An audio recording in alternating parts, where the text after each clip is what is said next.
Welcome to ETV prime. Amaravati కథలు అని మనం ఇదివరకు మాల్గుడి కథలు అని వచ్చేవి. తర్వాత మనం చాలా కాలంగా అమరావతి కథలు అనేవి కథలుగా చెప్పుకున్నాం చాలా కాలం. ఇంకా చెప్పుకోవాల్సి వస్తుంది, ఎందుకంటే అక్కడ జరుగుతున్నటువంటి రకరకాల పరిణామాలు మనం చూస్తున్నాము. 2014 నుంచి 19 మధ్యలో ఏమీ చేయకపోగా అక్కడ అయ్యో అన్ని తాత్కాలిక భవనాలు కట్టి అదేదో చాలా పెద్ద అభివృద్ధి చేసామని గ్రాఫిక్స్లో చూపించారు. తర్వాత 2019లో జగన్మోహన్ రెడ్డి గారు వచ్చిన తర్వాత ఆయన అభివృద్ధి వికేంద్రీకరణ అలాగే పాలనా వికేంద్రీకరణ కావాలని చెప్పేసి 3 చోట్ల దాన్ని యాక్చువల్గా ఆయన అమరావతి రాజధానిగా తీసేస్తాను ఏమి అనలేదు, కానీ విశాఖని ఇంకో ఆర్థిక రాజధానిగాను అలాగే ఇటు రాయలసీమ వైపు న్యాయ రాజధానిగా అలా మారుద్దాం, వికేంద్రీకరణ డీసెంట్రలైజ్ చేద్దాము, ఎందుకంటే గతంలో హైదరాబాద్ అనుభవాలను దృష్టిలో పెట్టుకుని ఇవన్నీ ఆయన చేయటం జరిగింది.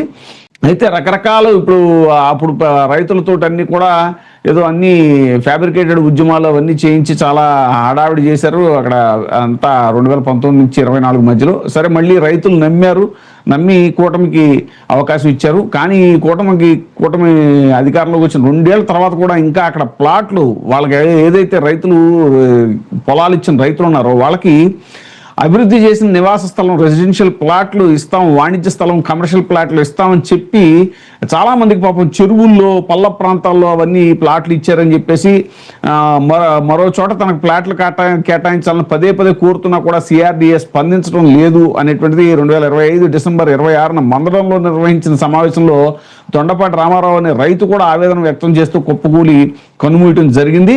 సో ఇవన్నీ ఒక పక్క జరుగుతుంటే అసలు రాజధానిలో తమకు కావాల్సిన వాళ్ళకి భూములు కట్టబెట్టుకునే విధంగా ముఖ్యంగా ఆంధ్రజ్యోతి రాధాకృష్ణ గారి అబ్బాయికి అమ్మాయికి కూడా అక్కడ ప్లాట్లు కేటాయించుకున్నారు అనేటువంటి వార్త ఒకటి సంచలన వార్త బయటకు వచ్చింది.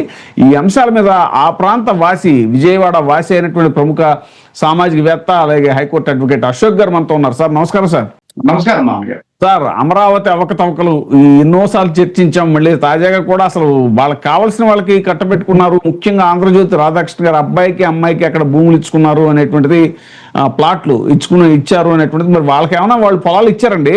రాధాకృష్ణ గారు పొలాలు ఏమైనా ఇచ్చారు అక్కడ? రాధాకృష్ణ గారు అక్కడ పొలాలు లేవండి, హైదరాబాద్ లో ఉన్నాయి. మరి వాళ్ళ అబ్బాయికి అమ్మాయికి అక్కడ పాపం ఇచ్చిన రామారావు లాంటి రైతులకి వాళ్ళకి పొలాలు ఇచ్చిన వాళ్ళకి ప్లాట్లు ఇవ్వకుండా, సార్ అసలు ఏంటి సార్ ఈ అంశం మీద కొంచెం వివరంగా? ఇప్పుడు తమరు అన్నట్టు రాధాకృష్ణ గారి పిల్లలకి ఇక్కడ ప్లాట్లు ఇచ్చారు, అది ఓకే. అంతకు ముందు ఎన్వి రమణ గారు సుప్రీంకోర్టు మాజీ న్యాయమూర్తి గారు ఉన్నారు, వాళ్ళ పిల్లలకు కూడా వాళ్ళకి కూడా అక్కడ ప్లాట్లు వచ్చినాయని చెప్పి అప్పట్లో జగన్మోహన్ రెడ్డి గారి గవర్నమెంట్ వాళ్ళ మీద ఎఫ్ఐఆర్ కూడా బుక్ అయింది. ఆ విషయం దేశం అందరికి తెలుసు కదా. ఇప్పుడు వాళ్ళ ఫ్లాట్లు ఇల్లీగల్ గా వాళ్ళు అక్కడ పర్చేజ్ చేశారని చెప్పేసి వాళ్ళ మీద కేసులు కూడా, క్రిమినల్ కేసులు కూడా రిజిస్టర్ అయిన సందర్భం మనకు తెలుసు. ఈ రోజు ఎఫ్ఐఆర్లు అలాగే ఉన్నాయి మనం చూసుకుంటే. సో నేనేమంటానంటే ఇక్కడ ఎన్వి రమణ గారి కుటుంబానికి, ఏవిఎన్ రాధాకృష్ణ గారి కుటుంబానికి, బాలకృష్ణ గారి కుటుంబానికి, బాలకృష్ణ గారి పెద్ద కూతురు అంటే చంద్రబాబు నాయుడు గారి కోడలు గారికి కుటుంబానికి వాళ్ళందరికీ ప్లాట్లు ఉంటాయి అక్కడ. కానీ అక్కడ సామాజిక సమతుల్యత దెబ్బతింటుందని చెప్పేసి 50,000 మందికి ప్లాట్లు ఇచ్చిన జగన్మోహన్ రెడ్డి గారి గవర్నమెంట్ లో ఆ ప్లాట్లన్నీ రద్దు చేసేసారు. అంటే పేదవాడు ఆ దరిదాపుల్లో ఉండకూడదు, సామాజిక సమతుల్యత దెబ్బతింటుందని వాళ్ళు ఆ ప్లాట్లన్నీ కోర్టుకు వెళ్ళి మరి దాన్ని రద్దు చేసిన సందర్భం మనందరికి తెలిసిన విషయమే. అంటే ఇక్కడ ప్లాట్లు ఎవరికి ఇస్తారండి? ఓన్లీ బాలకృష్ణ గారి ఫ్యామిలీకి, ఏబిఎన్ రాధాకృష్ణ గారి ఫ్యామిలీకి, రామోజీరావు గారి ఫ్యామిలీకి, ఇలాగా ఎన్వి రమణ గారి ఫ్యామిలీకి, ఇలాగా 4 మంది ఉన్నారండి. వాళ్ళకి కావాల్సిన వాళ్ళందరికి మాత్రం వాళ్ళు ఇచ్చుకుంటా ఉంటారు. లేకపోతే ఇక కాస్త కోస్త మిగిలితే ఏమవుతుందంటే ఎన్ఆర్ఐలు ఉన్నారు, వాళ్ళకి ఫామ్ హౌస్లకి ఇస్తారనమాట. అంటే ఎకరం చొప్పున. యాక్చువల్గా ఈ కేటాయింపుల్లో చిన్న టెక్నిక్ ఏంటంటే ఇది లాటరీ పద్ధతులు అంటండి. మనకు తెలుసు లాటరీ పద్ధతులు, లాటరీ తీస్తే ఎవరికి వస్తాయి అనేటువంటిది. అంటే డైరెక్ట్ గా సార్ చెప్పండి సార్. ఏదో సినిమాలో చెప్పినట్టు లాటరీ ఇప్పుడు అన్ని పేర్లు అలాగే రాసుకుని వేసుకుంటారు, బయట పేర్లు ఉండవు కదా లాటరీలో. అదే ఇప్పుడు లాటరీ వేసేటప్పుడు డబ్బాలో స్లిప్లన్నీ కూడా వాళ్ళకి కావాల్సిన పేర్లు ఉంటాయి, బయట పేరు ప్రాబ్లం కానీ అలాగే ప్రాబ్లం ఏముంది? అవును. సో నేనేమంటానంటే ఎంత అన్యాయం. మీకు ఒక విషయం చెప్పాలండి, ఈ రోజు మీరు పత్రికలు చూసుకోండి, టీవీలో వార్తలు చూసుకోండి, అమరావతిలో పనులు మళ్ళీ ఆగిపోయినాయి. దానికి కారణం ఏదో మీరు అడిగితే నేను చెప్తాను. ఏంటయ్యా అంటే అక్కడ 50% లేబరు వెళ్ళిపోయారు అక్కడి నుంచి వర్క్ చేయకోకుండా సడన్ గా. ఎందుకు కారణం అని అడిగితే అక్కడ వాళ్ళు ఉండటానికి తినడానికి సరైన ఫెసిలిటీస్ లేవు. ఇంకొకటి ఈ ఎండాకాలంలో ఈ ఎండకు తట్టుకోలేకపోతున్నామని చెప్తున్నారు వాళ్ళు. ఇక్కడ వాళ్ళు కాదండి, బీహార్ నుంచి వచ్చిన లేబర్ వీళ్ళంతా ఎక్కువ, ఒరిస్సా, బీహార్ ఇట్లా నుంచి తీసుకొచ్చారనమాట వాళ్ళని. సో వాళ్ళందరూ కూడా ఇక్కడ మా వల్ల కాదు పని చేయటం అని చెప్పేసి ఈ ఎండకు తట్టుకోలేక చిన్న చిన్న డేరాలు వేసుకుని కూర్చున్నారు. అక్కడ చెట్లంటూ లేవు, ఉన్న చెట్లన్నీ పాడు చేశారు, ఉన్న పొలాలన్నీ ధ్వంసం చేసేసారు. నివాసం ప్రాబ్లం అయిపోయింది వాళ్ళకి. లేబర్కి అక్కడ ఉండడానికి లేదండి. దాంతో ఎండకు తట్టుకోలేక పని చేయలేక వాళ్ళు ఇక్కడ వర్క్ జరగట్లేదు, ఎక్కడిదెక్కడ స్తంభించిపోయింది. మీరేమంటారంటే అక్కడ లేబర్ కి ఉండడానికి నీడ లేదంటే అక్కడ పరిస్థితి ఎంత భయంకరంగా ఉందో చూడండి. మేము చూస్తున్నాం, ప్రత్యక్షంగా అక్కడే ఉన్నాం కాబట్టి. ఎవరికాళ్ళే భూములు పంచుకుంటున్నారు, పేదవాడిని అందులోకి రానివ్వట్లేదు. స్థానికులకు కూడా ఇదివరకు ప్లాట్ల అలాట్మెంట్ లేదు.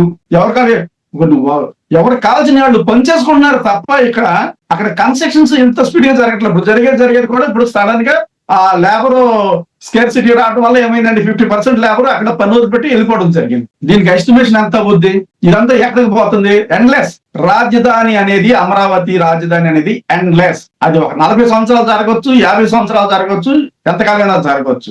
అందుకే మన జగన్మోహన్ రెడ్డి గారు ఏం చెప్పారు, మావిగనని పెట్టుకోండి, నీకు డే 2 నుంచి మీకు అక్కడ వర్క్ స్టార్ట్ అవుద్ది, పనులు దొరుకుతాయి, ప్రతిఫలాలు వస్తాయి, అన్ని విత్ ఇన్ షార్ట్ టైం లోనే 1 or 2 years లోనే మీకు విత్ ఇన్ 5 years లోనే మీకు అక్కడ ఫ్రూట్స్ తినడం మొదలెడతారు ప్రజలు. ఇక్కడ మనకు ఒక ఇన్ఫర్మేషన్ ఉంది సార్. యాక్చువల్ గా వీళ్ళు ఇచ్చారంట ఎకరాలు, ఇది మన 5.39 ఎకరాలు ఇచ్చారంట.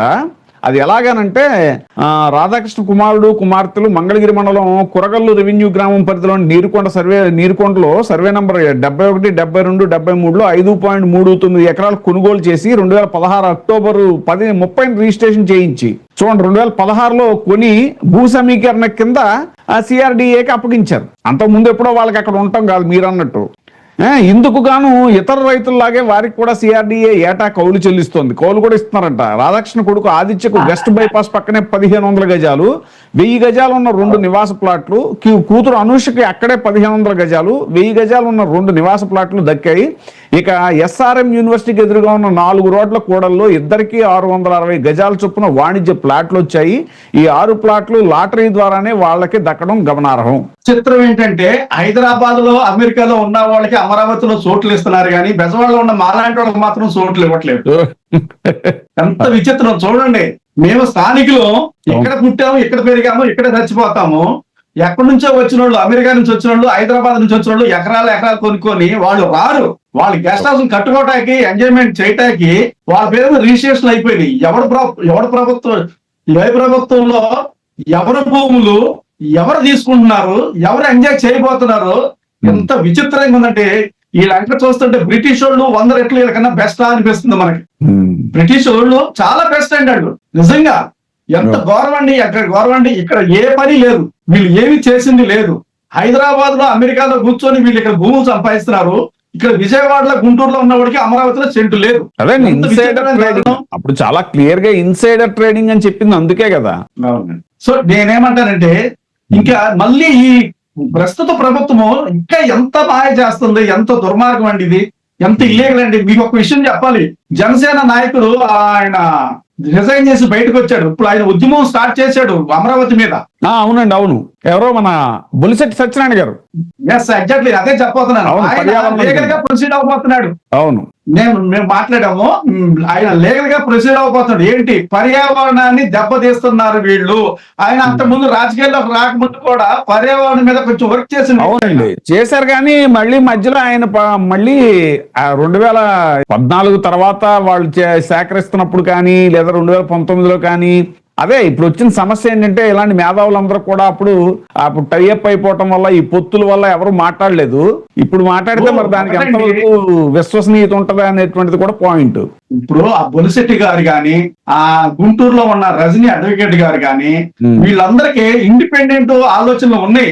వాళ్ళు మాట్లాడగలరు, వాళ్ళకి అంత నాలెడ్జ్ ఉంది. కానీ వాళ్ళు జనసేన ప్రభుత్వంలో ఉండటం వల్ల పార్టీ విధానాలకి కట్టుబడి వాళ్ళు మాట్లాడలేక వాళ్ళు నోరు మూసేశారు. అంతెందుకు సార్, 2014లో ప్రభుత్వం ఏర్పడిన తర్వాత పవన్ కళ్యాణ్ గారు బయటకు వచ్చి మాట్లాడారు కదా, అది చాలా దారుణం, మీరు తీసుకుంటే కొంతమంది కోసమే మీరు తీసుకుంటున్నారు, ఇంక్లూజివ్ రాజధాని కాదు, ఎక్స్క్లూజివ్ ఇది అనేటువంటి మాట కూడా వాడారు. ఆయన అందరికన్నా ముందు వాయిస్ రైజ్ చేసింది పవన్ కళ్యాణ్ గారే. ఈ రాజధాని ఇంత అవసరమా, ఇక్కడ సామాన్యుడికి చోటు ఉందా, అందరూ వస్తున్నారా, అందరికి ఇస్తున్నారా, ఇది ప్రజా రాజధానా?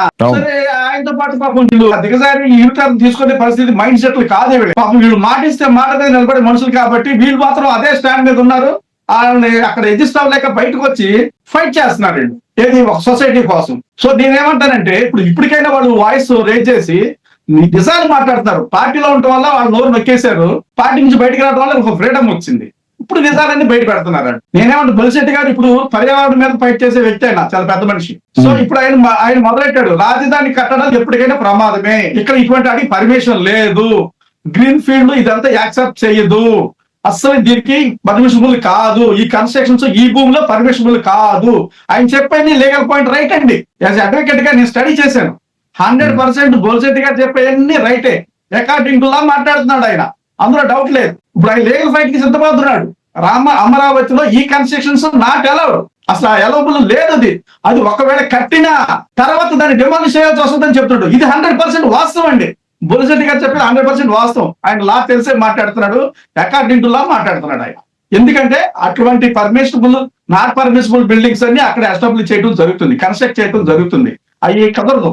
ప్రభుత్వం ఇది కట్టినా కానీ నెక్స్ట్ ప్రభుత్వం మారినా ఇంకేదైనా జరిగినా ఖచ్చితంగా అవి పర్మిసిబుల్ కాదు కాబట్టి వాటిని డిమాండ్ చేస్తున్నారు. ఈ రోజు మనం హైదరాబాద్ లో హైడ్రా చూడలేదా, అక్కడేం జరుగుతుంది, ఎక్స్క్యూజబుల్ చేస్తున్నారా, మొత్తం డిమాండ్ చేస్తున్నారు కదా. అక్కడ ఎటువంటి పర్మిషన్ ఎప్పటి నుంచి ఉన్నాయండి, 50 సంవత్సరాలు 100 సంవత్సరాల నుంచి ఉన్న ఇళ్ళని బిల్డింగ్స్ ని అక్కడ డిమాండ్ చేస్తున్నారు కదా. అదే ఉదాహరణ ఈ రోజున అమరావతిలో జరగబోయేది కూడా అదే జరుగుతుంది. రేపు పొద్దున మీరు అనవసరంగా జగన్మోహన్ రెడ్డి గారికి చక్కగా తీసుకెళ్లి ఈ బొక్కలన్నీ అప్పచెప్తున్నారు. ఆయన రేపు పొద్దున్న యాక్షన్ తీసుకోవడానికి ఒక రకంగా చెప్పాలంటే ఆయన ముందు చెప్తున్నాడు, ప్రజాధనాన్ని వృధా చేయొద్దు, చాలా జాగ్రత్తగా ఖర్చు పెట్టండి, ఇది ప్రజల డబ్బు, మనం ట్రస్టీలు, మనం పెత్తం చేయడం రాలేదు, దాన్ని కాపాడదానికి ప్రజలకు సేవ చేయడానికి వచ్చామని జగన్మోహన్ రెడ్డి చెప్తున్నారు. అందుకే మావికేన్ అనే ప్రపోజల్ పెట్టాడు ఆయన. మావికేన్ అనే దానికి ఇంత ఖర్చు లేదు, 10% తో మొత్తం చక్కగా ఏర్పాటు చేసుకుందాం, ఇప్పుడే పైకి వచ్చే రాష్ట్రం మంది, మనం జాగ్రత్తగా ఉండాలని చెప్తున్నాడు ఒక పక్కన. కానీ ఒక పక్కన ఏం జరుగుతుందండి, అద్దాల మేడలకి ఎంత 2500 కోట్లు అంట. 2500 కోట్లు, 500 కోట్లకి మెడికల్ కాలేజీలు అయిపోతాయి కంప్లీట్ గా.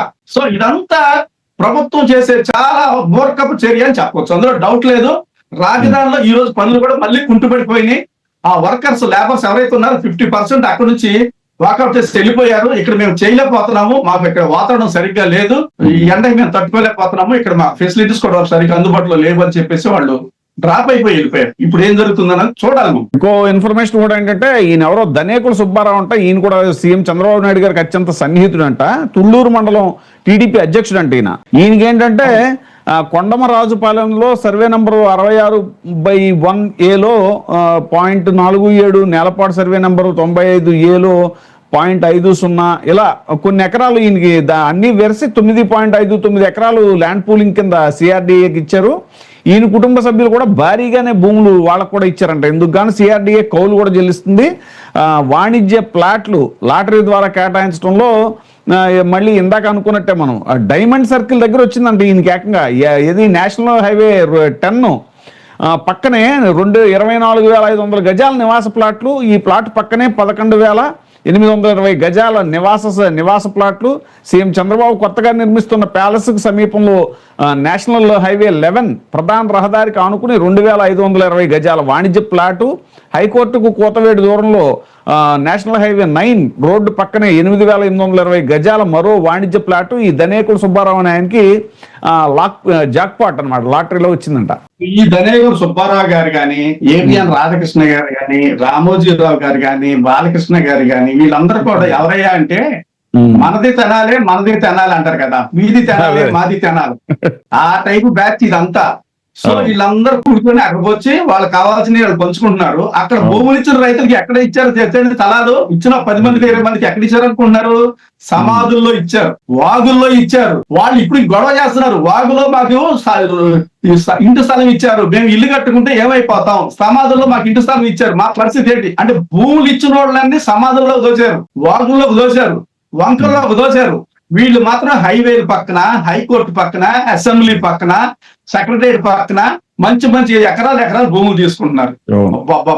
ఏం పరిపాలన సార్, అద్భుతం, అద్భుతం. మీలాంటి వాళ్ళు ఇంతకు ముందు రాలేదు, ఈ తర్వాత కూడా రారు. ఇటువంటి పరిపాలన బహుశా మనం ఇప్పుడు ఇదే మనకి ఎడ్జ్ అనమాట. బిఫోర్ ఆఫ్టర్ అంటారు చూసారా, మన జనరేషన్ కి ఇంతకు ముందు ఇట్లాంటి పరిపాలన చూడలేదు, ఈ తర్వాత ఇట్లాంటి పరిపాలన చూడరు ప్రజలు, ఆంధ్రప్రదేశ్ ప్రజలు. ఎంత ఘోరం, ఎంత దుర్మార్గం. ఎవడ స్థలాలు ఎవడెత్తుకుపోతున్నారు సార్? అక్కడ రైతులకేమో సమాధుల్లో ఇస్తారా, వాగుల్లో ఇస్తారా, కొట్టుకుపోయే చోట ఇస్తారా? మీకు మాత్రం హైకోర్టు పక్కన, అసెంబ్లీ పక్కన, సెక్రటరీ పక్కన మీ వాళ్ళకి కావాల్సిన హైవే పక్కన ఎంత దుర్మార్గం సార్! దీన్ని ప్రశ్నించరా? నేనేమంటానంటే ఆ పార్టీలో ఉన్న కార్యకర్తలు అసలు మనసు ఉందా? వాళ్ళు ఏమో ప్రశ్నించట్లేదు మీ నాయకుల్ని. వాడు ఏం చేస్తాడు రైటా, ఏం చేస్తాడు మీకు కరెక్టేనా? మీరు అంటే ప్రశ్నించలేదు. ఈ రోజు మీ సందర్భంగా ఒక మాట చెప్తాను. ఆ రజనీ గారికి కానీ, లాయర్ రజనీ గారికి కానీ, బొలిశెట్టి గారికి కానీ నేను మెచ్చుకుంటున్నాను. తప్పును వాళ్ళు ప్రశ్నించారు, బయటకు వచ్చారు. That is the true leader quality.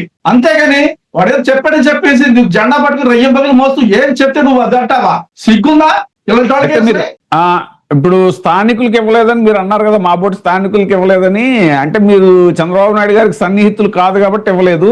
కానీ ఇక్కడ స్థానికులు, చంద్రబాబు నాయుడు గారి సన్నిహితులైనటువంటి స్థానికులు ఎవరో బెజవాడ రమేష్ అంటే మీకు తెలిసే ఉండొచ్చు. బెజవాడ రమేష్ వాళ్ళకి కూడా లాటరీ ద్వారా సచివాలయానికి ఎదురుగా 4 రోడ్ల జంక్షన్ కూడల్లో 2500 గజాల వాణిజ్య ప్లాట్ ని ఆ కుటుంబానికి ఇది బెజవాడ మధు రమేష్ వాళ్ళకి కేటాయించారంట.